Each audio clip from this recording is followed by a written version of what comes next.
niece, she was like, yo, Bone Thugs and Harmony, you know, they in the neighborhood. I think Crazy Bone live around the corner. I was like, oh yeah, cool. You know, I ain't think nothing of it. You know what I'm saying? It's like, all right, Bone in the neighborhood. You know, they ain't putting no music out in a while. They just, I guess they just in the neighborhood, whatever, doing whatever. None of my business, whatever. So I thought nothing about it. And then she came to me again. She said, I seen Bone in the yard. He was in the yard. He was chilling, and I went over there, me and my friend, and talked to him, and he was real nice. I said, oh yeah, cool.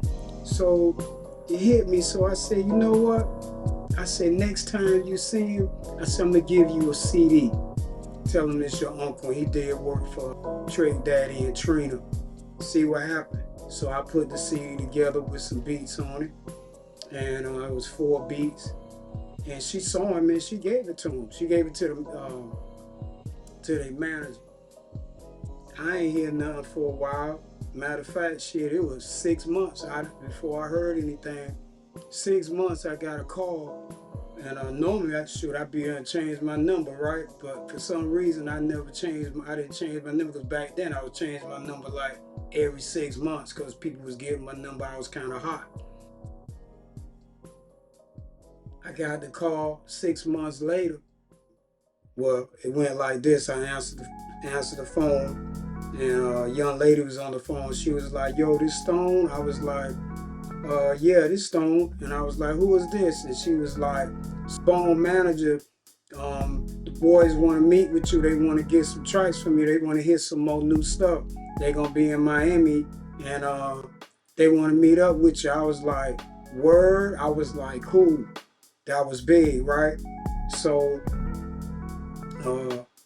maybe about a month later, like a month later, I got another call, and it was her, the manager again, saying that you know, they in town and they want to meet up on a certain date at a certain studio.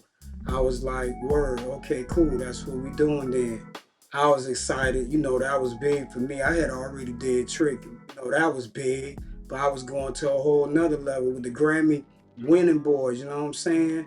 And I needed to step that up, you know what I'm saying? I wanted to prove to everybody I could do it again, you know what I'm saying? What, you know, outside of Miami, you know what I'm saying? So that was big to be able to produce Bone. So I met up with him, and what that was at the studio. I came with like 30, 35 tracks, 35, 40 tracks. I had 3 CDs full. So we sat down together, whatever, dapped up.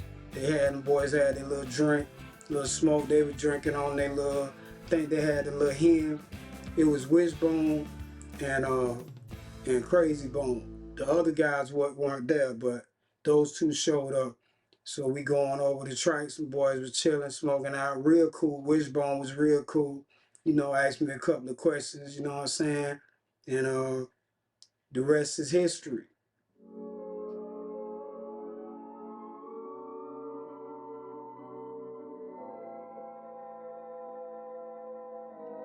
So what it was like being in the studio with Bone, we met up again at Criteria after that.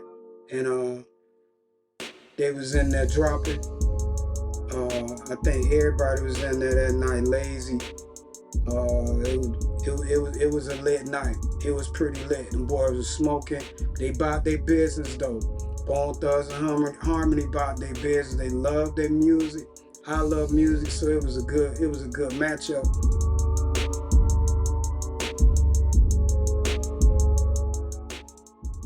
You know, hip hop like little vibe, more R&B-ish thing. You know, they own that harmonizer, so that worked out real good. You know, so yeah, them boys dropped, came out lovely. I ain't stayed up for the mix. I was supposed to go to California for the mix, right? But at that time, 9/11 had done happened, and shit, I wasn't trying to get on no plane to go to Cali for no 6 hours. And I wasn't on that. I was like, hey, Just let me get my money, whatever, let me do everything. And I trust that whoever gonna mix it, think it was DJ Unique was gonna be there for the mix, of course. So I trust that they, handle their business. And once I heard it and I gave it approval, that was it. So I heard it, I got the approval, gave it approval, that was it. And next thing, that thing was in the store.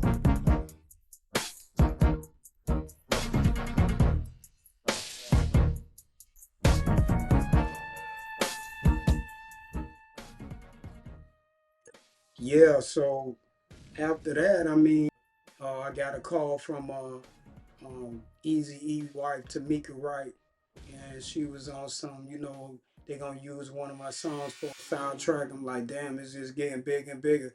So she was like, hey, I need you to go ahead on and sign off on it so we can submit it to, I guess whoever the movie director was and get that handled.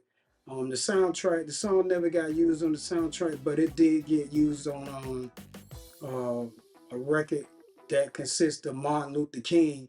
So that was even bigger than that. The song was called No Love for the Law.